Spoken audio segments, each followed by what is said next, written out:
Okay, so today we will study this topic called genetic engineering. ಅಂದ್ರೆ genetic engineering ಅಂತ topic ಹೆಸರು. ಅದರಲ್ಲಿ history of genetic engineering, ಆಮೇಲೆ restriction ಎಂಡೋನ್ಯೂಕ್ಲಿಯಸಸ್, ಲೈಗೇಸಸ್ ಅಂತ ಬರುತ್ತೆ. ಡಿಟೇಲ್ಡ್ ಏನಿಲ್ಲ, ಸುಮ್ಮನೆ ರಿಸ್ಟ್ರಿಕ್ಷನ್ ಎಂಡೋನ್ಯೂಕ್ಲಿಯಸ್ ಅಂದ್ರೇನು, ಲೈಗೇಸ್ ಅಂದ್ರೇನು ಅಂತ ಅಷ್ಟೇ. ಇಲ್ಲಿ let us get familiar with the concepts of those things. Okay, genetic engineering ಅಂತ ಬರುತ್ತೆ. ಸೊ ಹೆಸರು ಕೇಳಿದ್ರ ನೀವು, ಬಯೋಟೆಕ್ನಾಲಜಿ, ಜೆನೆಟಿಕ್ ಎಂಜಿನಿಯರಿಂಗು, ಇವೆಲ್ಲ ಆಲ್ಮೋಸ್ಟ್ ಸಿಮಿಲರ್ ಮೀನಿಂಗ್ ಕೊಡುವಂಥ ಫೀಲ್ಡ್ಗಳು. ಓಕೆ, ಏನಪ್ಪಾ ಅಂದ್ರೆ ನಿಮಗೆ ಜೀನ್ಸ್ ಬಗ್ಗೆ ಗೊತ್ತು. ಇಲ್ಲಿ ಎಂಜಿನಿಯರಿಂಗ್ ಅನ್ನೋ ವರ್ಡ್ ಯಾಕೆ ಬಂತು ಅಂದ್ರೆ, ನಾವು ಬೇರೆ ಬೇರೆ ಇನ್ಸ್ಟ್ರೂಮೆಂಟೇಷನ್ನು, ಟೆಕ್ನಿಕ್ಕು ಅವನ್ನೆಲ್ಲ ಯೂಸ್ ಮಾಡಿ ಜೀನ್ ಮ್ಯಾನಿಪುಲೇಷನ್ ಮಾಡುವಂಥ ಫೀಲ್ಡ್ ಇದು. Okay, why it is called genetic engineering? Because the gene is manipulated with the help of modern equipments and modern techniques. That's why it is called genetic engineering, right? So genetic engineering is the process of using recombinant DNA technology to alter the genetic makeup of an organism. ಅಂದ್ರೆ ಇದು basic definition, but ನೀವು general ಆಗಿ ನೆನ್ಪಿಟ್ಕೊಳ್ಳಿ. Genetic engineering ಅಂದ್ರೆ ಅಷ್ಟೇ. ನಾವಿಲ್ಲಿ ಒಂದಿಷ್ಟು ಟೆಕ್ನಿಕ್ಗಳನ್ನ use ಮಾಡ್ತೀವಿ. ಇಲ್ಲಿ ಟೆಕ್ನಿಕ್ ಅಂದ್ರೆ ಪ್ರೋಸೆಸಸ್ಸು, ಯಾವುದು ಬಯೋಕೆಮಿಕಲ್ ಪ್ರೋಸೆಸಸ್ಸು, ಸೆಲ್ ಒಳಗಡೆ ಆಗುವಂಥ ಒಂದಿಷ್ಟು ಪ್ರೋಸೆಸ್ ಇದಾವೆ. ಅದರಲ್ಲಿ especially the biochemical processes which involve DNA and protein molecule, right? So ಅದನ್ನ ಬಿಟ್ರೆ ಒಂದಿಷ್ಟು ಇಕ್ವಿಪ್ಮೆಂಟ್ನ ಯೂಸ್ ಮಾಡ್ತೀವಿ. So we use different equipments by which we can manipulate, right? So gene manipulation, DNA manipulation, ಆಮೇಲೆ ಜೀನ್ ಎಕ್ಸ್ಪ್ರೆಷನ್ನ ಏನೋ ಅದ್ರ ಬಗ್ಗೆ ಒಂದಿಷ್ಟು ಇನ್ಫ್ಲೂಯೆನ್ಸ್ ಮಾಡೋದು, ಚೇಂಜ್ ಮಾಡೋದು, ಈ ಥರ ಎಲ್ಲ ಮಾಡೋದಕ್ಕೆ ಜೆನೆಟಿಕ್ ಎಂಜಿನಿಯರಿಂಗ್ ಅಂತ ಹೇಳ್ತಾರೆ. ಇಲ್ಲಿ ಒಂದು ಪರ್ಟಿಕ್ಯುಲರ್ ವರ್ಡ್ ಬರ್ತಾ ಇದೆ. Okay, so genetic engineering is the process of using recombinant DNA technology ಅಂತಿದೆ. ಸೊ ರೀಕಾಂಬಿನೆಂಟ್ DNA ಟೆಕ್ನಾಲಜಿ ಅಂದ್ರೆ ಏನು ಅಂದ್ರೆ, ಸೊ DNA ಒಂದು DNA ಒಳಗಡೆ ಇನ್ನೊಂದು DNA ಸೇರಿಸೋದು. ಅಂದ್ರೆ ಬೇರೆ ಆರ್ಗ್ಯಾನಿಸಮ್ದು, ಬೇರೆ ಸ್ಪೀಸೀಸ್ದು ನೀವು DNA ತಂದು ಇನ್ನೊಂದು DNA ಒಳಗಡೆ ಸೇರಿಸೋ ಒಂದು ಟೆಕ್ನಾಲಜಿ ಏನಿದೆಯಲ್ಲ, ಅದನ್ನ ರೀಕಾಂಬಿನೆಂಟ್ DNA ಟೆಕ್ನಾಲಜಿ ಅಂತ ಹೇಳ್ತಾರೆ. ಈಗ ಹ್ಯೂಮನ್ DNAದಲ್ಲಿ ನೀವು ಯಾವುದು ಬ್ಯಾಕ್ಟೀರಿಯಾ DNAನೋ ಅಥವಾ ಬೇರೆ ಯಾವುದೋ ಒಂದು ಜೀನ್ನ ತಂದು ಹಾಕಿಬಿಟ್ರೆ, ಅವಾಗ ನಮ್ಮ DNA ಏನಿದೆಯಲ್ಲ ಅದು ರೀಕಾಂಬಿನೆಂಟ್ DNA ಆಗಿಬಿಡುತ್ತೆ, ಅಂದ್ರೆ ಚೇಂಜ್ಡ್ DNA ಆಗಿಬಿಡುತ್ತೆ. ಸೊ ಆಗ ಜೆನೆಟಿಕ್ ಮೇಕಪ್ ಚೇಂಜ್ ಆಗುತ್ತೆ. ಜೆನೆಟಿಕ್ ಮೇಕಪ್ ಚೇಂಜ್ ಆಗೋದು ಅಂದ್ರೆ ಕ್ಯಾರೆಕ್ಟರ್ಸು ಚೇಂಜ್ ಆಗುತ್ತೆ, ಆಯ್ತಾ? So this is what we do in genetic engineering. Traditionally humans have manipulated genomes indirectly by controlling breeding and selecting offsprings with desired traits ಅಂತಿದೆ. ಒಂದು ನಿಮಿಷ.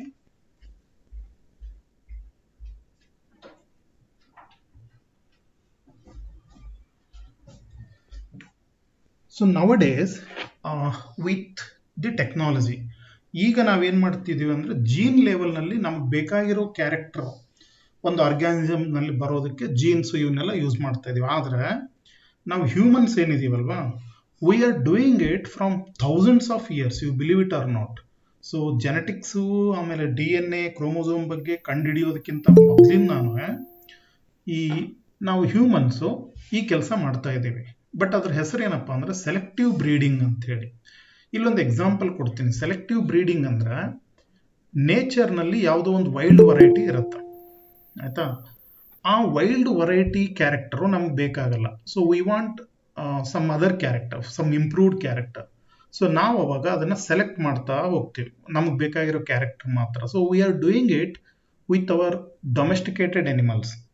ಅಂದ್ರೆ ನಮ್ಮ ಮನೆಯಲ್ಲಿರೋ cattle, dog, cat, horse, so donkeys.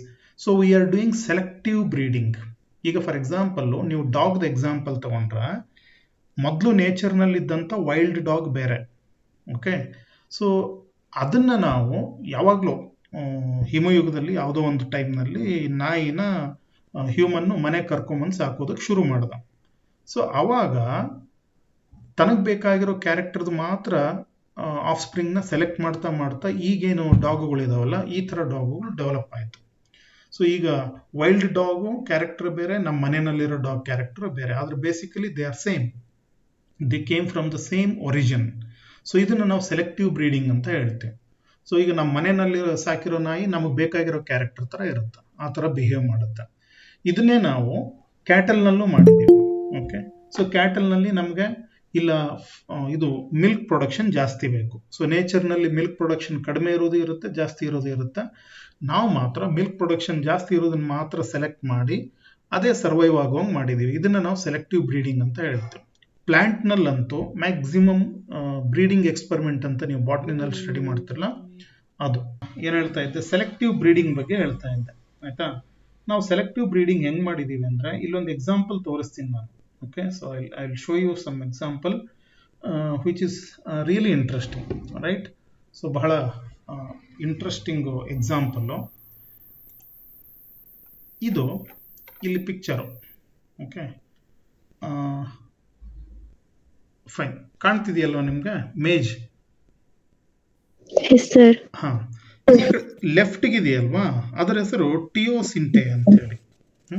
So that is the wild variety. ಅಂದ್ರೆ ನೇಚರ್ನಲ್ಲಿ ಮೊದಲು ಬೆಳೀತಾ ಇದ್ದಿದ್ದು ಇದು. ಈ ಕಡೆ ಲೆಫ್ಟ್ ಇದೆಯಲ್ವಾ, that is the original variety. ಅದರಲ್ಲಿ ಕಾಳು ಒಂಥರ ಸ್ಮಾಲ್, ಅಂದ್ರೆ ಎಷ್ಟು ಸ್ಮಾಲು, ಮೈಕ್ರೋಸ್ಕೋಪಿಕ್ ಇದ್ದಂಗೆ ಸೀಡ್ಸು. ಅದು ನೇಚರ್ನಲ್ಲಿ ಇದ್ದಿದ್ದು. ಈಗ ನಮಗೆ ಅದು ಯೂಸ್ ಇಲ್ಲ. ಸೊ ನಾವೇನ್ ಮಾಡಿದ್ವಿ ಅಂದ್ರೆ, ನಾನು ಹೇಳ್ತಾ ಇರೋದು ರೈತರು.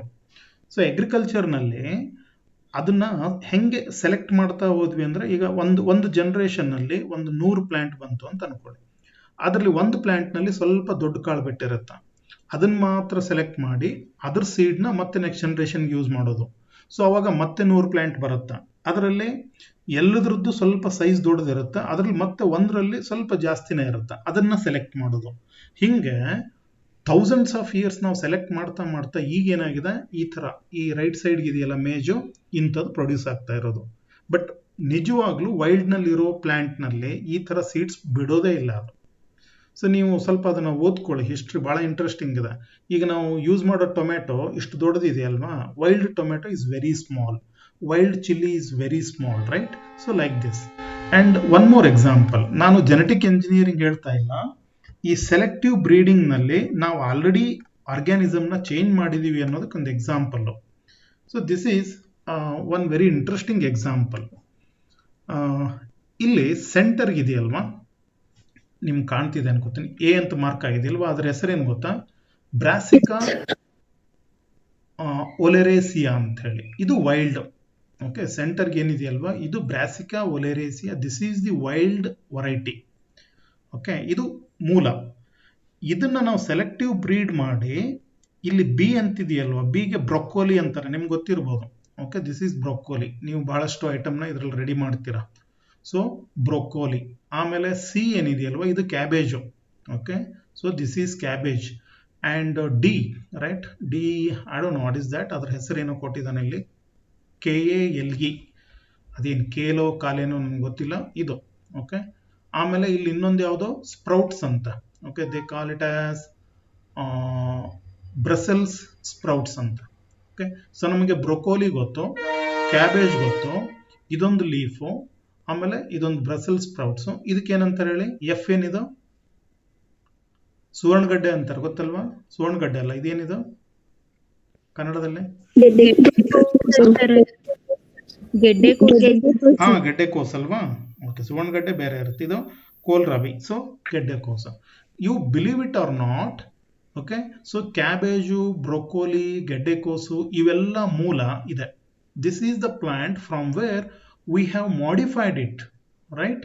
ಸೊ ನಾವು ಯಾವ ಲೆವೆಲ್ಗೆ ಮಾಡಿಫೈ ಮಾಡಿದೀವಿ ಅಂದ್ರೆ, ಅದು ನೀವು ಒಂದೇ ಪ್ಲಾಂಟ್ ಅಂತ ನಂಬೋದೇ ಇಲ್ಲ. ಕ್ಯಾಬೇಜು ಮತ್ತು broccoli same, they came from the same species, right. Origin ಒಂದೇ ಪ್ಲಾಂಟ್ ಇಂದ ಬಂದಿದೆ ಅಂದ್ರೆ ನಂಬಕ್ಕಾಗಲ್ಲ. ಇಲ್ಲಿ ಏನ್ ಮಾಡಿದ್ವಿ, ಇಲ್ಲಿ ನಮ್ಗೆ ಪ್ರಾಡಕ್ಟ್ ಬೇರೆ ಬೇಕಾಯ್ತು, ಇಲ್ಲಿ ಕ್ಯಾಬೇಜ್ ನಲ್ಲಿ ಲೀಫ್ ಬೇಕಾಯ್ತು.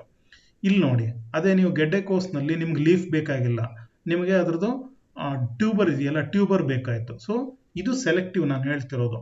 ಒಂದು ಬರೀ ಟ್ಯೂಬರ್ ಡೆವಲಪ್ ಆಗ್ತಾ ಮಾಡಿ ಅದು ಗೆಡ್ಡೆಕೋಸಾಗಿ ಕನ್ವರ್ಟ್ ಆಯ್ತು, ಇನ್ನೊಂದು ಕಡೆ ಬರೀ ಲೀಫ್ ನಾವು ಸೆಲೆಕ್ಟ್ ಮಾಡ್ತಾ ಹೋದಾಗ ಅದು ಕ್ಯಾಬೇಜು, ಬ್ರೊಕೋಲಿಯಾಗಿ ಕನ್ವರ್ಟ್ ಆಯ್ತು, ಲೈಕ್ ದಿಸ್.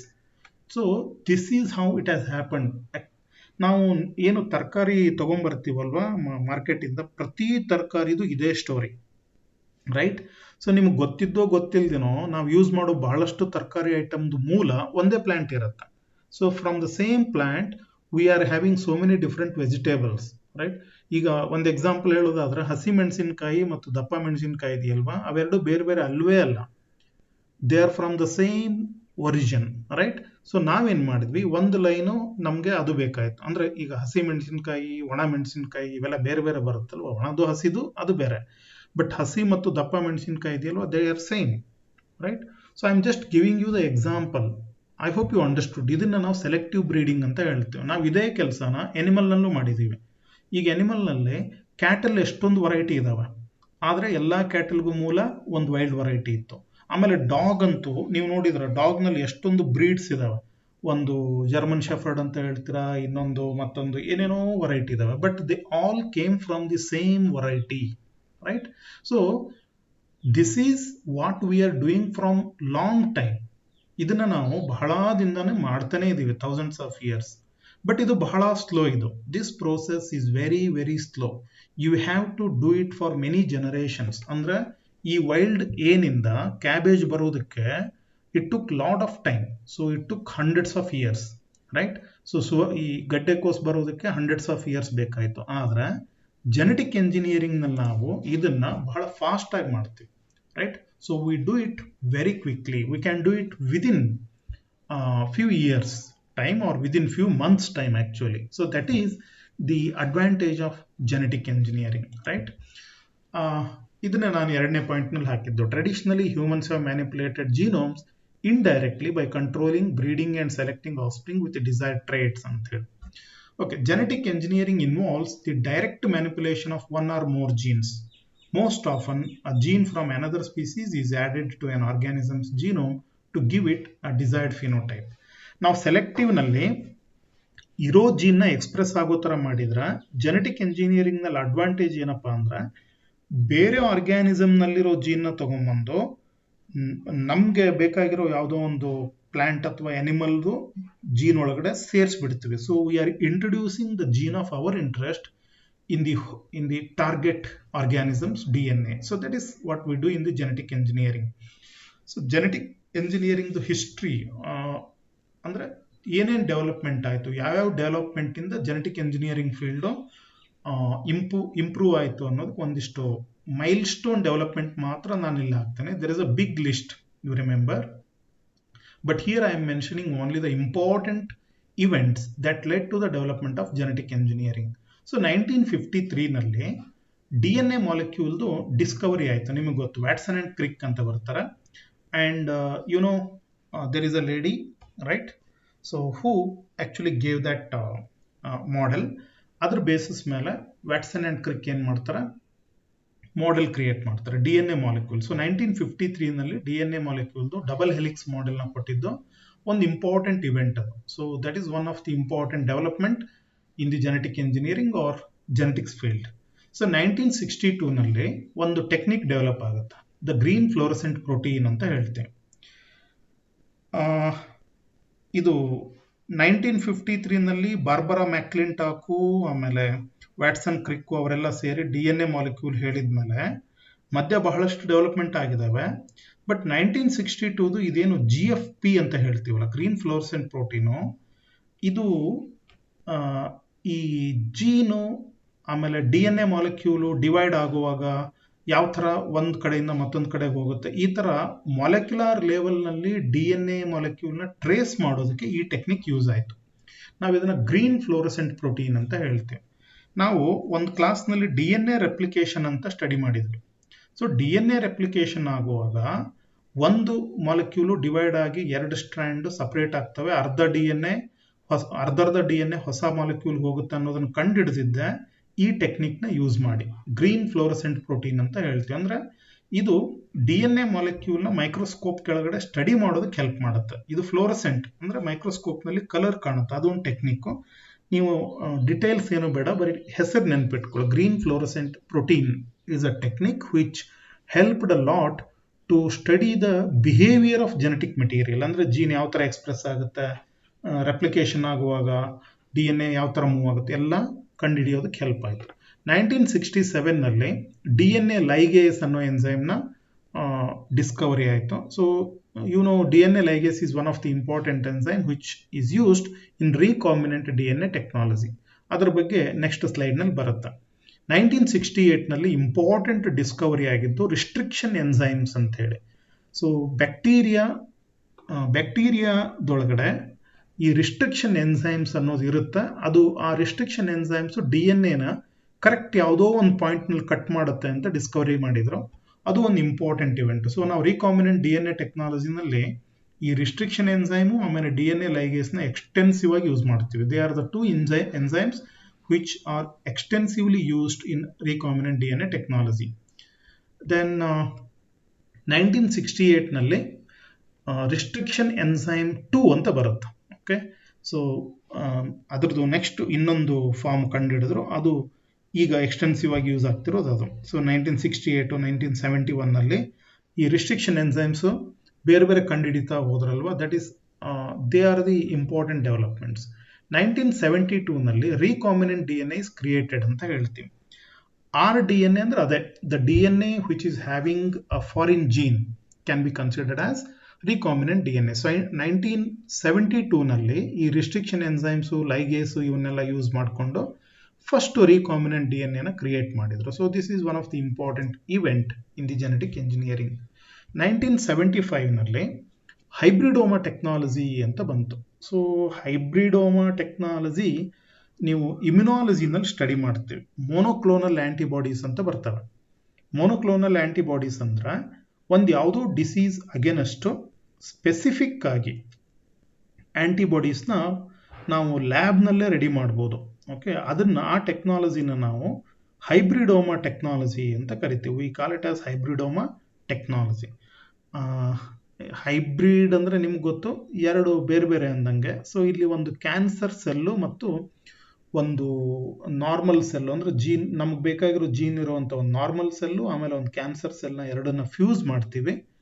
ಸೊ ಅವಾಗ ಆ ಸೆಲ್ಲು ಬಹಳ ಲಾಂಗ್ ಟೈಮು ಸರ್ವೈವ್ ಆಗುತ್ತೆ. ಅದಕ್ಕೆ ನಾವು ಹೈಬ್ರಿಡೋಮಾ ಟೆಕ್ನಾಲಜಿ ಅಂತ ಹೇಳ್ತೀವಿ.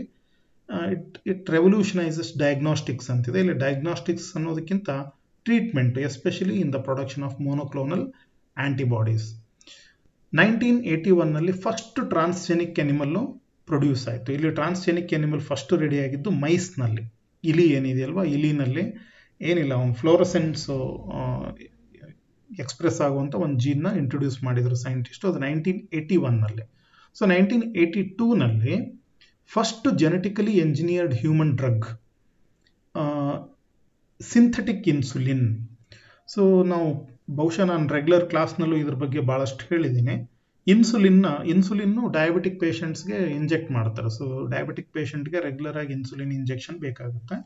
ಸೊ ಈ ಇನ್ಸುಲಿನ್ನ ಮೊದಲೇನು ಮಾಡ್ತಾ ಇದ್ರು ಅಂದ್ರೆ ಬೇರೆ ಎನಿಮಲ್ನಿಂದ ಎಕ್ಸ್ಟ್ರಾಕ್ಟ್ ಮಾಡ್ತಾ ಇದ್ರು. ಪಿಗ್ಗು, ಕ್ಯಾಟಲ್ಲು, ಅಂದ್ರೆ ಸ್ಲಾಟರ್ ಹೌಸ್ಗೆ ಹೋಗಿ ಅಲ್ಲಿ ಆ ಎನಿಮಲ್ನ ಕಲೆಕ್ಟ್ ಮಾಡಿಕೊಂಡು ಆ ಎನಿಮಲ್ದು ಪ್ಯಾನ್ಕ್ರಿಯಾಸು ಕ್ರಷ್ ಮಾಡಿ ಅದರಿಂದ, ಅವೆಲ್ಲ ಬಹಳ ಟೈಮ್ ಕನ್ಸ್ಯೂಮಿಂಗು ಆಮೇಲೆ ಬಹಳ ಕಾಸ್ಟ್ಲಿ ಆಗ್ತಾ ಇತ್ತು. ಸೊ ಈಗ ಏನು ಮಾಡ್ತಾ ಇದೀವಿ ಅಂದ್ರೆ ಬಯೋಟೆಕ್ನಾಲಜಿ ಯೂಸ್ ಮಾಡಿಕೊಂಡು, ರೀಕಾಂಬಿನೆಂಟ್ DNA ಟೆಕ್ನಾಲಜಿ ಯೂಸ್ ಮಾಡಿ ನಮ್ಮ ಬಾಡಿಗೆ, ಅಂದರೆ ಈ ಡಯಾಬಿಟಿಸ್ ಪೇಷಂಟ್ಗೆ ಇಂಜೆಕ್ಟ್ ಮಾಡೋದಕ್ಕೆ ಬೇಕಾಗುವಂಥ ಇನ್ಸುಲಿನ್ನ ಬ್ಯಾಕ್ಟೀರಿಯಾ ಪ್ರೊಡ್ಯೂಸ್ ಮಾಡ್ತವೆ. ಅದು ಎಲ್ಲಿ? ಲ್ಯಾಬೊರೇಟರಿನಲ್ಲಿ. ಅದು pure form, right? So contaminated ಇರೋದೇ ಇಲ್ಲ. ಇದು ಹೆಂಗೆ ಅಂದರೆ ಬಹಳ ನಮ್ಮ ಹ್ಯೂಮನ್ ಇನ್ಸುಲಿನ್ನು ಪ್ಯೂರ್ ಫಾರ್ಮ್ನಲ್ಲಿ ಲ್ಯಾಬೊರೇಟರಿನಲ್ಲಿ ಬ್ಯಾಕ್ಟೀರಿಯಾ ಎಷ್ಟು ಬೇಕೋ ಅಷ್ಟು ರೆಡಿ ಮಾಡಿಕೊಡ್ತವೆ. ಅದಕ್ಕೆ ಈಗ ಅದು ರೇಟ್ ಕಡಿಮೆ ಆಗಿರೋದು ಕಂಪ್ಯಾರಿಟಿವ್ಲಿ. ಆಮೇಲೆ ಹ್ಯೂಮನ್ ಇನ್ಸುಲಿನ್ನೇ ಸಿಗ್ತಿದೆ ನಮಗೆ. ಸೊ ಈ ಟೆಕ್ನಾಲಜಿನೂ, the synthetic insulin is also a product of what? The genetic engineering. So 1983 ನಲ್ಲಿ ಒಂದು ಟೆಕ್ನಿಕ್ ಡೆವಲಪ್ ಆಯಿತು, ಪಾಲಿಮರೇಸ್ ಚೈನ್ ರಿಯಾಕ್ಷನ್ ಅಂತ ಹೇಳ್ತೀವಿ. One of the wonderful technique, right? So ಇದ್ರ ಬಗ್ಗೆ ಒಂದು ಸಪರೇಟ್ ಟಾಪಿಕ್ ಇದೆ, ಅಲ್ಲಿ ಹೇಳ್ತೀನಿ ನಾನು.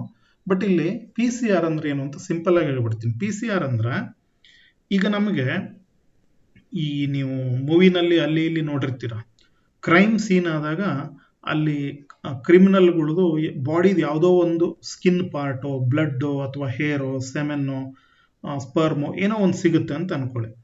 ಅದನ್ನ ಕಲೆಕ್ಟ್ ಮಾಡಿ ಅದು ಇದೇ ಪರ್ಸನ್ದು ಅಂತ ಐಡೆಂಟಿಫೈ ಮಾಡ್ತಾರಲ್ವಾ. ಸೊ ಅವಾಗ ಏನಾಗುತ್ತೆ ಅಂದ್ರೆ ನಮಗೆ ನಮ್ಗೆ ಸಿಕ್ಕಿರೋ ಸ್ಯಾಂಪಲ್ ಬಹಳ ಕಡಿಮೆ ಇರುತ್ತೆ. Okay, you just imagine we got only 1 or 2 hairs, ಅಥವಾ ಒಂದು ಸ್ಕಿನ್ದು ಒಂದು ಸ್ಮಾಲ್ ಪಾರ್ಟ್ ಸಿಕ್ತು ಅಂತ ಅನ್ಕೊಳ್ಳಿ, ಅಥವಾ ಸೆಮೆನ್ನಲ್ಲಿ ಬರೀ ಒಂದು ಸ್ವಲ್ಪ ಸ್ಪರ್ಮ್ಸ್ ಇರುವಂಥ ಒಂದು ಸ್ಯಾಂಪಲ್ ಸಿಕ್ಕಾಗ ಅದನ್ನು ಆ DNA ಸ್ಟಡಿ ಮಾಡಬೇಕು ಅಂದರೆ ಅದರದ್ದು ಬಹಳಷ್ಟು ಕಾಪೀಸ್ ಬೇಕಾಗುತ್ತೆ. ಸೊ ಆ DNA ಸಿಕ್ಕಿರೋ ಒಂದು DNAದು ಮಿಲಿಯನ್ ಗಟ್ಟಲೆ ಕಾಪಿ ಮಾಡುವಂಥ ಟೆಕ್ನಿಕ್ಗೆ PCR ಟೆಕ್ನಿಕ್, ಅದರ ಹೆಸರೇ ಪಾಲಿಮರೈಸ್ ಚೈನ್ ರಿಯಾಕ್ಷನ್. ಇಲ್ಲಿ ನಾನು ಫೋಟೋಗ್ರಾಫ್ನಲ್ಲಿ ಏನು ಒಂಥರ ಬಿಲ್ಲಿಂಗ್ ಮೆಷಿನ್ ಥರ ಕಾಣ್ತಿದೆಯಲ್ಲ ನಿಮಗೆ, it's a very small instrument. ಮೊದಲಿನ ಕಾಲದಲ್ಲಿ ಈ ಇನ್ಸ್ಟ್ರೂಮೆಂಟ್ ಅಂದರೆ ಬಹಳ ಏನೋ ಹೈಫೈ ಇನ್ಸ್ಟ್ರೂಮೆಂಟ್ ಅಂತ ಇದ್ರು. ಈಗ ನೀವು ನಂಬ್ತಿರೋ ಇಲ್ವೋ, ಬಯೋಟೆಕ್ನಾಲಜಿ ಕೋರ್ಸ್ ಇರುವಂಥ ಕಾಲೇಜ್ ಲ್ಯಾಬ್ನಲ್ಲೂ ಸಹಿತ ಈ PCR ಇರುತ್ತೆ. Okay, it has become one of the common instruments, right.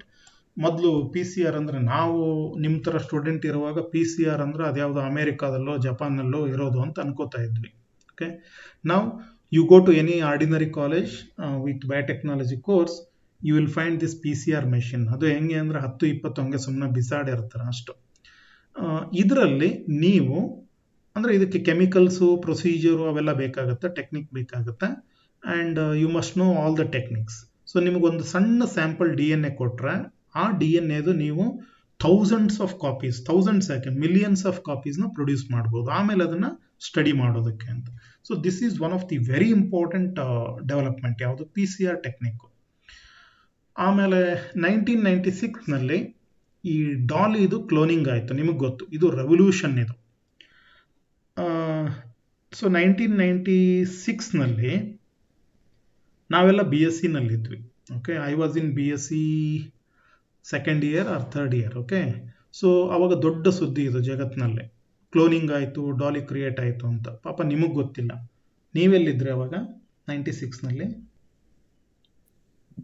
ಹುಟ್ಟಿರ್ಲಿಲ್ಲ sir, ನೀವು ಯಾರು ಇರಲಿಲ್ಲ ಸರ್. ನೀವು ಯಾರು ಇರಲಿಲ್ಲ, ನಿಮ್ಗಿಂತ ಮೊದಲೇ ಡಾಲಿ ಹುಟ್ಟಿದ್ದಂಗಂದ್ರ? Yes sir, 96 I am telling. Okay okay fine. So ಅವಾಗ ದೊಡ್ಡ ಸುದ್ದಿ ಅದು, it was a big news Dolly ಅಂದರೆ, ರೈಟ್. ಆಮೇಲೆ ಈಗಿನ ಥರ ಅವಾಗ ಇಂಟರ್ನೆಟ್ ಇರಲಿಲ್ಲ, ಆಮೇಲೆ ಈ ನಿಮ್ಮ ನ್ಯೂಸ್ ಚಾನೆಲ್ಗಳಿದಾವಲ್ಲ ಈ ಥರ ಇರಲಿಲ್ಲ, ಎಲ್ಲೋ ನ್ಯೂಸ್ ಪೇಪರ್ನಲ್ಲಿ ಫೋಟೋ ಬರ್ತಾ ಇತ್ತು. ನಾನು ಅಮೇರಿಕಾದಿಂದನೇ ಟೈಮ್ ಮ್ಯಾಗ್ಝೀನು ಮನೆಗೆ ತರಿಸ್ತಾ ಇದ್ದೆ, ಸೊ ಅದರಲ್ಲೆಲ್ಲ ನೋಡ್ತಾ ಇದ್ದೆ ನಾನು. ಓಕೆ, ನೀವು ಬಿಡಿ, ನೀವು ವಿಜಯ ಕರ್ನಾಟಕನೂ ಓದಲ್ಲ. ಫೈನ್. ಡಾಲಿ ಇದು ನಿಮಗೆ ಗೊತ್ತು, ಅಂದರೆ ಒಂದು ಮೆಮಲ್ನಲ್ಲೂ ಕ್ಲೋನಿಂಗ್ ಮಾಡ್ಬೋದು ಅಂತ ತೋರಿಸ್ಕೊಟ್ಟವ್ರು ಯಾರು, 1996ನಲ್ಲಿ ಇಯಾನ್ ವಿಲ್ಮಟ್ ಅಂತ ಹೇಳಿ. ಸೊ ಇಯಾನ್ ವಿಲ್ಮಟ್ ಅನ್ನೋ ಒಬ್ಬ ಸೈಂಟಿಸ್ಟು ಇದನ್ನು ಮಾಡಿದ್ದು. And C we are very lucky, ಆ ಇಯಾನ್ ವಿಲ್ಮಟ್ ಏನಿದಾರಲ್ಲ, ಆ ಇಯಾನ್ ವಿಲ್ಮಟ್ ಜೊತೆ ವರ್ಕ್ ಮಾಡಿದಂಥವರು ನಮಗೆ MSc-ನಲ್ಲಿ ಟೀಚ್ ಮಾಡಿದ್ದು madam. Okay, so she actually worked with him, not on this project, but she worked with him on another project and she taught us. Okay, ನಮಗೆ MSc-ನಲ್ಲಿ ಅವರು ಈ genetics ಬಗ್ಗೆ class ತಗೋತಾ ಇದ್ರು. We had such good teachers. ಪಾಪ ನಿಮ್ಮ ಥರ ಅಲ್ಲ, ನಿಮಗೆಲ್ಲ ನಮ್ಮಂಥ ಟೀಚರ್ಸು. 1999ನಲ್ಲಿ ಹ್ಯೂಮನ್ ಜೀನೋಮ್ ಪ್ರಾಜೆಕ್ಟ್ ಅಂತ ಶುರು ಆಯಿತು. ಇದ್ರ ಬಗ್ಗೆ ಇನ್ನೊಂದು ಟಾಪಿಕ್ನಲ್ಲಿ ಬರುತ್ತೆ. ಇದು ಏನು ಅಂತ ಹೇಳ್ಬಿಡ್ತೀನಿ. ಹ್ಯೂಮನ್ ಜೀನೋಮ್ ಪ್ರಾಜೆಕ್ಟ್ ಅಂದ್ರೆ ನಮ್ಮ ಹ್ಯೂಮನ್ನಲ್ಲಿ ಏನು 23 ಪೇರ್ ಕ್ರೋಮೋಸೋಮ್ ಇದೆಯಲ್ವಾ, ಅಂದರೆ 23 ಕ್ರೋಮೋಸೋಮ್ಸ್ ಇದಾವೆ. ಕ್ರೋಮೋಸೋಮ್ ನಂಬರ್ 1, 2, 3, 4 ಅಂತೇಳಿ ಕೊನೆಗೆ X and Y ಇದೆ. ಈ ಎಲ್ಲ ಕ್ರೋಮೋಸೋಮ್ನಲ್ಲೂ ಎಷ್ಟೆಷ್ಟು ಜೀನ್ ಇದ್ದಾವೆ, ಆ ಜೀನ್ದು ಸೀಕ್ವೆನ್ಸ್ ಏನು ಅಂತ ಐಡೆಂಟಿಫೈ ಮಾಡುವಂಥ ಒಂದು ದೊಡ್ಡ ಪ್ರಾಜೆಕ್ಟ್ ಇದು. ಇದನ್ನು ನಾವು ಹ್ಯೂಮನ್ ಜೀನೋಮ್ ಪ್ರಾಜೆಕ್ಟ್ ಅಂತ ಹೇಳ್ತೇವೆ. ಸೊ ಇದು ಪಬ್ಲಿಷ್ ಆಗಿದ್ದು 1999-2000ನಲ್ಲಿ, ಬಟ್ ಅದಕ್ಕಿಂತ 10 ವರ್ಷ ಮೊದಲೇ ಇದು ಶುರು ಆಗಿತ್ತು. ಸೊ 1999ನಲ್ಲಿ ನಮಗೆ ಹ್ಯೂಮನ್ನಲ್ಲಿ ಎಷ್ಟು ಜೀನ್ಸ್ ಇದ್ದಾವೆ, ಏನೇನು ಅನ್ನೋದ್ರ ಬಗ್ಗೆ ಇನ್ಫಾರ್ಮೇಷನ್ ಸಿಕ್ತು. ಸೊ ಅಲ್ಲಿಂದ ಈ ಹ್ಯೂಮನ್ ರಿಲೇಟೆಡ್ ಜೆನೆಟಿಕ್ಸ್ ಫೀಲ್ಡ್ಗಳು ಡೆವಲಪ್ ಆಗೋದಕ್ಕೆ ಶುರು ಆಯಿತು. Okay, these are some of the important developments in genetic engineering. So ನಾನು ಸುಮ್ಮನೆ ಹೈಲೈಟ್ ಮಾತ್ರ ತಗೊಂಡಿದ್ದೀನಿ. ಅಂದರೆ ಟೆಕ್ನಿಕಲಿ ಬಹಳಷ್ಟು ಇಂಪಾರ್ಟೆಂಟ್ ಇದ್ದಾವೆ, ಬಟ್ ನಮಗದು ಗೊತ್ತಿರಲ್ಲ ಅಂತ ಅದು ಇಂಪಾರ್ಟೆಂಟ್ ಅನಿಸಲ್ಲ ಅಷ್ಟೇ. So I have summarised some of the important developments. Then ಈ ರಿಸ್ಟ್ರಿಕ್ಷನ್ ಎಂಡೋನ್ಯೂಕ್ಲಿಯಸ್ ಅಂತ ಬರುತ್ತೆ. ಓಕೆ, ಹಿಸ್ಟ್ರಿ ಸುಮ್ಮನೆ ಒಂದು 4-5 ಪಾಯಿಂಟ್ ನೆನ್ಪಿಟ್ಕೊಳ್ಳಿ, ಫಾರ್ ಯುವರ್ ಇಂಟ್ರೆಸ್ಟ್ ಅಷ್ಟೇ, ಇಂಟ್ರೆಸ್ಟ್ ಸಲುವಾಗಿ ಅವನ್ನೆಲ್ಲ ಡಿಸ್ಕಸ್ ಮಾಡಿದ್ದು. ಇಲ್ಲಿ ರಿಸ್ಟ್ರಿಕ್ಷನ್ ಎಂಡೋನ್ಯೂಕ್ಲಿಯಸ್ ಅಂತ ಎನ್ಸೈಮ್ ಬರುತ್ತೆ. So we have to study about restriction endonucleases. ಒಂದು ಸೆಕೆಂಡ್. ಇಲ್ಲಿ ಎಂಡೋ ನ್ಯೂಕ್ಲಿಯೇಸ್ ಅಂದ್ರೆ ಎನ್ಸೈಮ್ ಅದು. Okay, it's an enzyme. ಹೆಸರೇ ಹೇಳುತ್ತಾ it cuts the DNA from inside. ಇದು DNA ನ ಕಟ್ ಮಾಡುವಂತ ಎನ್ಸೈಮ್ ಇದು. Restriction enzymes are also called molecular scissors. Scissor ಅಂದ್ರೆ ಕತ್ರಿ.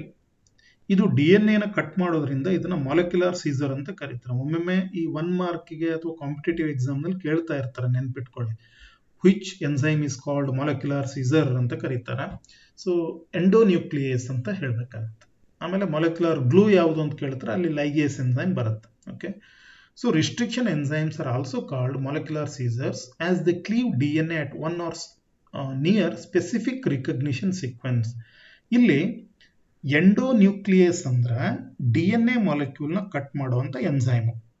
ರಿಸ್ಟ್ರಿಕ್ಷನ್ ಅನ್ನೋ ವರ್ಡ್ನ ಯಾಕೆ ಯೂಸ್ ಮಾಡ್ತೀವಿ ಅಂದ್ರೆ ಇದು ಎಲ್ಲೆಲ್ಲೋ ಕಟ್ ಮಾಡಲ್ಲ. ನಿಮ್ಗೆ ಗೊತ್ತು DNA ಮಾಲಿಕ್ಯೂಲ್ ಬಹಳ ದೊಡ್ಡ ಮಾಲಿಕ್ಯೂಲ್ ಅದು. ಆ DNA ಮಾಲಿಕ್ಯೂಲ್ ನಲ್ಲಿ ಒಂದಿಷ್ಟು ಸ್ಪೆಸಿಫಿಕ್ ಸೈಟ್ಸ್ ಇರ್ತವೆ. ಅದನ್ನ ನಾವು ರಿಸ್ಟ್ರಿಕ್ಷನ್ ಸೈಟ್ ಅಂತ ಹೇಳ್ತೀವಿ. I will show you the picture. Next slide ನಲ್ಲಿ ಆ ಪಿಕ್ಚರ್ ತೋರಿಸ್ತೀನಿ, diagrammatic.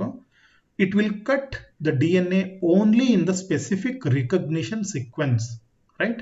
There four it is called restriction endonuclease. ಯಾಕಂದ್ರೆ ಇದು ರಿಸ್ಟ್ರಿಕ್ಟೆಡ್ ಸೈಟ್ ನಲ್ಲಿ ಮಾತ್ರ ಕಟ್ ಮಾಡೋದ್ರಿಂದ ರಿಸ್ಟ್ರಿಕ್ಷನ್ ಎಂಡೋನ್ಯೂಕ್ಲಿಯಸ್ ಅಂತ ಕರಿತೀವಿ. ಶಾರ್ಟ್ ಆಗಿ RE ಅಂತ refer ಮಾಡಿಬಿಡ್ತೀವಿ.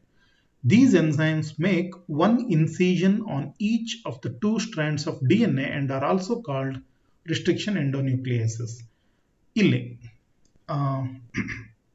you can see the picture. ಮೇಲ್ಗಡೆ Escherichia coli ಬ್ಯಾಕ್ಟೀರಿಯಾ ಇದ್ದು restriction endonuclease ECO R1 ಅಂತ ಇದೆ. ಇಲ್ಲಿ ಕತ್ರಿ ಚಿತ್ರ ಕೊಟ್ಟಿದ್ದಾನೆ, ಕನ್ಫ್ಯೂಸ್ ಮಾಡ್ಕೋಬೇಡಿ. ಸೊ ECO R1 ಅಂದ್ರ Escherichia coli RI ಅಂದ್ರೆ this is type 1 restriction endonuclease which is obtained from Escherichia coli. So Escherichia coli ಬ್ಯಾಕ್ಟೀರಿಯಾದಿಂದ ಎಕ್ಸ್ಟ್ರಾಕ್ಟ್ ಮಾಡಿರುವಂತ ಟೈಪ್ 1 ಎನ್ಸೈಮ್ ಇದು. ಅದಕ್ಕೆ ಇದನ್ನ ECO R1 ಅಂತ ಕರಿತೀವಿ. ECO ಅಂದ್ರೆ Escherichia coli, R ಅಂದ್ರೆ ರಿಸ್ಟ್ರಿಕ್ಷನ್ ಎನ್ಸೈಮು, I ಅಂದ್ರೆ ಫಸ್ಟ್ ಟೈಪ್ 1 ಅದು, I ಎಲ್ಲ 1. ಇಲ್ಲಿ ನೋಡಿ, ಇದು DNA molecule, right? So DNA ಮಾಲಿಕ್ಯೂಲ್ಗೆ 2 strand ಇದೆ. ಸೊ ಮೇಲೊಂದು ಸ್ಟ್ರ್ಯಾಂಡು, ಕೆಳಗೊಂದು ಸ್ಟ್ರ್ಯಾಂಡು. ಇಲ್ಲಿ ನೋಡಿ ಒಂದು ಸೈಟ್ ಅಂದ್ರೆ ಸೀಕ್ವೆನ್ಸ್ ನೋಡಿ, GAA-TTC ಅಂತಿದೆ. ಸೊ ಅದರ ಅಪೋಸಿಟ್ GAA-TTC. ಇದನ್ನ ನಾವು ರಿಸ್ಟ್ರಿಕ್ಷನ್ ಸೈಟ್ ಅಂತ ಕರಿತೀವಿ. ಯಾಕೆ ಅಂದ್ರೆ ಇಲ್ಲಿ ನೋಡಿ, ಈ ಪಾಯಿಂಟ್ ನಲ್ಲಿ, ಈ G ಪಾಯಿಂಟ್ ನಲ್ಲಿ ಕಟ್ ಮಾಡಿದ್ರ, ಇಲ್ಲಿನೂ G ಪಾಯಿಂಟ್ ನಲ್ಲಿ ಕಟ್ ಮಾಡಿದ್ರ, ಇವೆರಡು ಕಾಂಪ್ಲಿಮೆಂಟರಿ. ಹೆಂಗೆ ಇಲ್ಲಿ ನೋಡಿ, ಇದ್ರ ಸೀಕ್ವೆನ್ಸ್ ನೋಡಿ, ಇದು AATTC ಇದೆ. ಓಕೆ, ಈ ಕಡೆಯಿಂದನು AATTC ಇದೆ. ಸೊ ಈ ತರ ಬರಬೇಕು. So the sequence must be same, right? So palindromic sequence ಅಂತ ಹೇಳ್ತೀವಲ್ಲ, ಆ ತರ ಬರಬೇಕಿದು. ಈ ಕಡೆಯಿಂದ ರೀಡ್ ಮಾಡುವಾಗಲೂ AATTC ಇದೆ, ಇಲ್ಲಿ ಅಪೋಸಿಟ್ ರೀಡ್ ಮಾಡಿದಾಗಲೂ AATTC ಬರುತ್ತೆ. ಈ ತರ ಪರ್ಟಿಕ್ಯುಲರ್ ಸೈಟ್ ನಲ್ಲಿ ಮಾತ್ರ ಕಟ್ ಮಾಡುತ್ತೆ, ಹಿಂಗೆ. So here it is going to cut. ಈಗ DNA ಇಲ್ಲಿ ಕಟ್ ಆಯ್ತಲ್ವಾ, ಇಲ್ಲಿ ನಮಗೆ ಬೇಕಾಗಿರೋ ಫಾರಿನ್ DNA ನ ಅಂದ್ರೆ ಫಾರಿನ್ ಜೀನ್ ನ ಇಲ್ಲಿ ತಂದು ಇನ್ಸರ್ಟ್ ಮಾಡಿಬಿಡ್ತೀವಿ. ಅದೇ ರೀಕಾಂಬಿನೆಂಟ್ DNA ಟೆಕ್ನಾಲಜಿ. ಇಲ್ಲಿ ಈ ರಿಸ್ಟ್ರಿಕ್ಷನ್ ಎಂಡೋನ್ಯೂಕ್ಲಿಯಸ್ ಎಲ್ಲಿರುತ್ತೆ ಅಂದ್ರೆ ಬ್ಯಾಕ್ಟೀರಿಯಾದಲ್ಲಿ ಇರ್ತವೆ. ಅದು ಯಾಕೆ ಬ್ಯಾಕ್ಟೀರಿಯಾದಲ್ಲಿ ಈ ಎನ್ಸೈಮ್ ಇರುತ್ತೆ ಅಂದ್ರೆ, I will read it. Viruses infect cells and use host cell mechanism for their multiplication. So you know about this, right? ನಿಮಗೆ ಇತ್ತೀಚೆಗಂತೂ ವೈರಸ್ ಬಗ್ಗೆ ಎಲ್ರಿಗೂ ಗೊತ್ತಾಗಿದೆ. ಅದರಲ್ಲೂ ನಮ್ಮ ಒಂದು ಡೆಡ್ಲಿ ವೈರಸ್ ಬಂದ ಮೇಲೆ ಅಂತೂ ಎಲ್ಲರೂ ಅದ್ರ ಬಗ್ಗೆ ಎಕ್ಸ್ಪರ್ಟ್ ಆಗಿಬಿಟ್ಟಿದ್ದೀವಿ.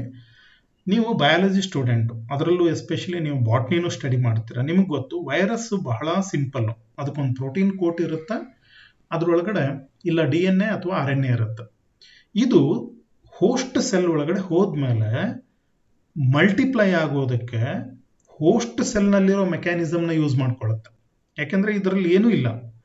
DNA ಈಗ ಫಾರ್ ಎಕ್ಸಾಂಪಲ್ಲು ಬ್ಯಾಕ್ಟೀರಿಯಾ ಮಲ್ಟಿಪ್ಲೈ ಆಗಬೇಕು ಅಂದ್ರೆ ಅದು ಮಲ್ಟಿಪ್ಲೈ ಆಗೋದಕ್ಕೆ ಎಲ್ಲ ಅದ್ರ ಹತ್ರನೇ ಇರುತ್ತೆ, ಆದರೆ ವೈರಸ್ ಹತ್ರ ಏನೂ ಇಲ್ಲ. So virus is going to use your cell. ಈಗ ಫಾರ್ ಎಕ್ಸಾಂಪಲ್ಲು ನಿಮ್ಮ ಅಂದ್ರೆ ಈಗ ಹ್ಯೂಮನ್ ಸೆಲ್ ಒಳಗಡೆ ಎಂಟರ್ ಆಯಿತು ಅಂತ ಅನ್ಕೊಳ್ಳಿ ಒಂದು ವೈರಸ್ಸು.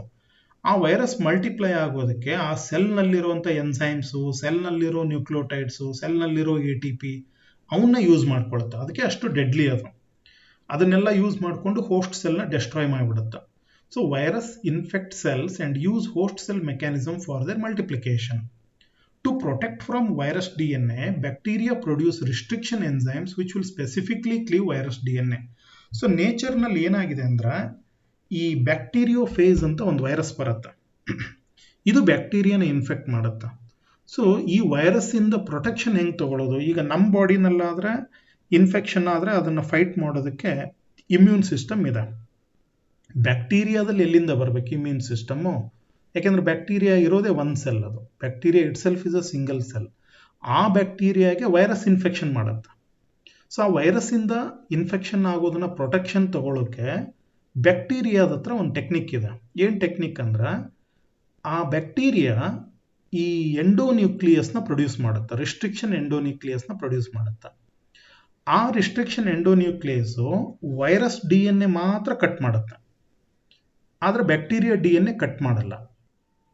ಓಕೆ, ಯಾಕೆ ಅಂದ್ರೆ ಇದೇ ರೀಸನ್ನು. ಈ ಎಂಡೋನ್ಯೂಕ್ಲಿಯಸ್ಸು ಈ ರಿಸ್ಟ್ರಿಕ್ಷನ್ ಸೈಟ್ ಇದ್ರೆ ಮಾತ್ರ ಕಟ್ ಮಾಡುತ್ತೆ.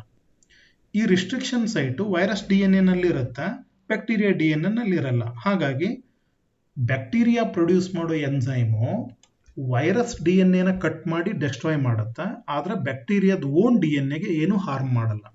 So you can think of restriction endonuclease as a immune system. Okay, so ವೈರಸ್ನಿಂದ ಪ್ರೊಟೆಕ್ಷನ್ ತಗೊಳ್ಳೋದಕ್ಕೆ ಬ್ಯಾಕ್ಟೀರಿಯಾ ಪ್ರೊಡ್ಯೂಸ್ ಮಾಡ್ಕೊಂಡಿರೋ ಒಂದು ಟೆಕ್ನಿಕ್ ಇದು. ಇದನ್ನು ನಾವು ನಮ್ಮ ರೀಕಾಂಬಿನೆಂಟ್ DNA ಟೆಕ್ನಾಲಜಿನಲ್ಲಿ ಯೂಸ್ ಮಾಡ್ತೀವಿ. ಓಕೆ, ಸೊ ನಾವು ಇದೇ ಈ ಬ್ಯಾಕ್ಟೀರಿಯಾದಿಂದ ಈ ಎನ್ಸೈಮ್ಗಳನ್ನ ಎಕ್ಸ್ಟ್ರಾಕ್ಟ್ ಮಾಡಿಕೊಂಡು ಸೊ ನಾವು ಇದನ್ನು ಬಯೋಟೆಕ್ನಾಲಜಿನಲ್ಲಿ ಯೂಸ್ ಮಾಡೋದಕ್ಕೆ ಶುರು ಮಾಡ್ಕೊಂಡಿದ್ದೀವಿ. Okay, that's about the restriction endonuclease enzyme. I hope you understood this. ಈ ಕಾನ್ಸೆಪ್ಟ್ ಗೊತ್ತಾಯ್ತಲ್ವ? ರಿಸ್ಟ್ರಿಕ್ಷನ್ ಎಂಡೋನ್ಯೂಕ್ಲಿಯಸ್ ಎನ್ಸೈಮ್ ಅಂದ್ರೇನು, ಅದು ಬ್ಯಾಕ್ಟೀರಿಯಾದಲ್ಲಿ ಪ್ರೊಡ್ಯೂಸ್ ಆಗುತ್ತೆ, ಬ್ಯಾಕ್ಟೀರಿಯಾದಲ್ಲಿ ಯಾಕೆ ಪ್ರೊಡ್ಯೂಸ್ ಆಗುತ್ತೆ ಅಂತಲೂ ಹೇಳಿದೆ ನಾನು. ದೆನ್ ಇಲ್ಲಿ ಟೈಪ್ಸ್ ಅಂತಿದೆ. Type 1 RE, type 2 RE, type 3 RE ಇವೆಲ್ಲ ಇದೆ. Later you please read it. ಅಂದರೆ ನಾವು ಬೇರೆ ಬೇರೆ ಕಡೆ ಯೂಸ್ ಮಾಡ್ತೀವಿ. ಈಗ ಫಾರ್ ಎಕ್ಸಾಂಪಲ್ ಟೈಪ್ 1 ಏನಿದೆಯಲ್ವಾ, ಅದು DNA ರ್ಯಾಂಡಮ್ ಆಗಿ ಕಟ್ ಮಾಡುತ್ತೆ, ಅವೇ ಫ್ರಮ್ ರಿಕಗ್ನಿಷನ್ ಸೈಟ್. ಅಂದರೆ ರಿಕಗ್ನಿಷನ್ ಸೈಟ್ ಹತ್ರ ಕಟ್ ಮಾಡುತ್ತೆ, ಎಕ್ಸಾಕ್ಟ್ ರಿಕಗ್ನಿಷನ್ ಸೈಟ್ನಲ್ಲಿ ಕಟ್ ಮಾಡಲ್ಲ. ಅದು ಟೈಪ್ 1 ಅದು. ಟೈಪ್ 2 ಏನಿದೆಯಲ್ಲ, ಕಟ್ ಎಟ್ ಡಿಫೈನ್ಡ್ ಸೀಕ್ವೆನ್ಸ್ ಎಟ್ ಆರ್ ನಿಯರ್ ರಿಕಗ್ನಿಷನ್ ಸೈಟ್. ಇದು ನಮ್ಮ ಬಯೋಟೆಕ್ನಾಲಜಿನಲ್ಲಿ ನಾವು ಮ್ಯಾಕ್ಸಿಮಮ್ ಯೂಸ್ ಮಾಡೋದು ಈ EcoR2 ರಿಸ್ಟ್ರಿಕ್ಷನ್ ಎನ್ಸೈಮ್ 2 ಇದೆಯಲ್ವಾ, ಇದು ಬಹಳ ಯೂಸ್ಫುಲ್ ಇದು.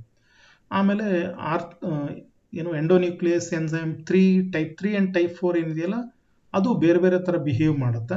ಅಲ್ಲಿ ಪಾಯಿಂಟ್ ಹಾಕಿದ್ದೀನಿ ನಾನು, cut outside restriction site, cuts modified DNA. So they are used accordingly in the genetic engineering. Okay, so just remember, restriction endonuclease enzymes are the enzymes which will cut the DNA at specific sites, and they are extensively used in genetic engineering.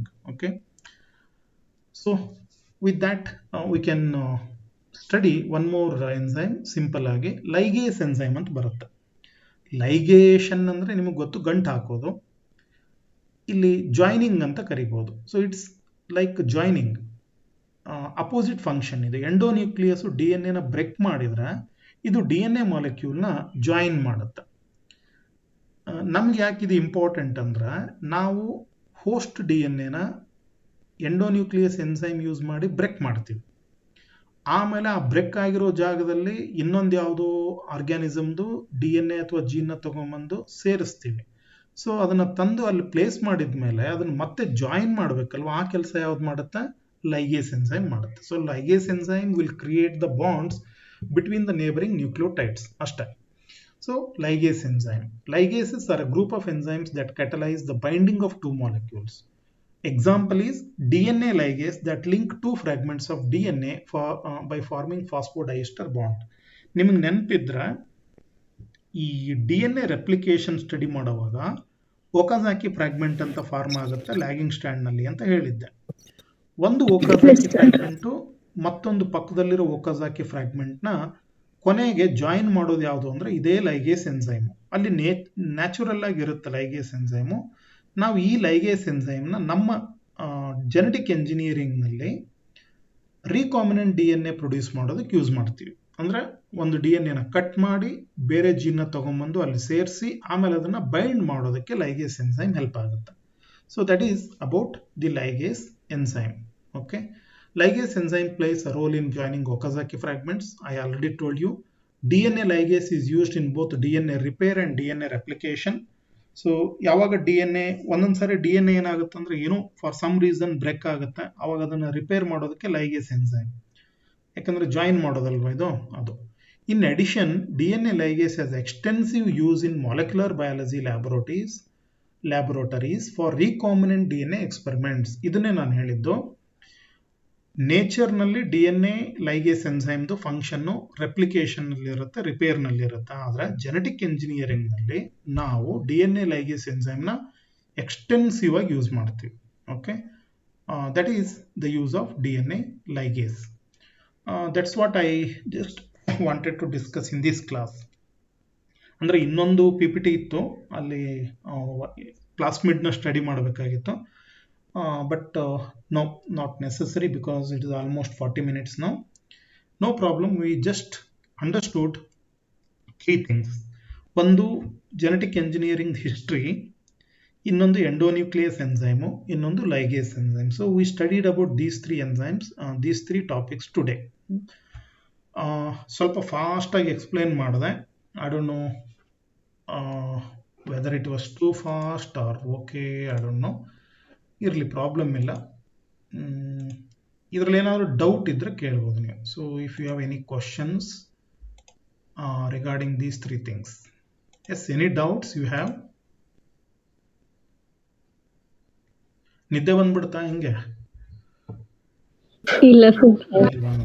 ಯಾಕೆಂದ್ರೆ because I was going too fast today, ಮಧ್ಯ gap ಬೇರೆ ಆಯಿತು. Yes Rizwana, you have any questions? No sir. Monisha ಇದ್ದಾರಾ? No sir. No ಇದಾರ ಅಂತ ಕೇಳಿದೆ. Monisha no ಅಂತ ನೀವೇ ಹೇಳ್ತೀರಾ? ಓಕೆ, ಕ್ವಶನ್ಸ್ ಇಲ್ವಾ? ಇದೆ sir. Okay then. So no sir. Fine. So ಹಾಗಾದರೆ ಕ್ವಶನ್ಸ್ ಇಲ್ಲ ಅಂದರೆ we can continue with the class later. So ನಂದು ನೆಕ್ಸ್ಟ್ ಕ್ಲಾಸ್ನಲ್ಲಿ ಕಂಟಿನ್ಯೂ ಮಾಡ್ತೀನಿ. ಆಮೇಲೆ ನಿಮ್ಮದು ನಾಳೆ ಅಂದರೆ ನಾಳೆ ಶುಕ್ರವಾರ ಅಲ್ವಾ, ಶುಕ್ರವಾರದ್ದು ಮಧ್ಯಾಹ್ನದ ಕ್ಲಾಸ್ ಏನಿದೆಯಲ್ವಾ, ಅದು ಝೈಬಾ ಮೇಡಮ್ ತಗೋತಾರೆ. ಇವರು ಯಾರು ಮಹೇಂದ್ರ ಸರ್ ತಗೋತಾ ಇದ್ರಲ್ವಾ ಒಂದು ಕ್ಲಾಸು, ಅದೊಂದು ಕ್ಲಾಸ್ನ ಝೈಬಾ ಮೇಡಮ್ ತಗೋತಾರೆ ನಿಮಗೆ. Okay, so she will take it from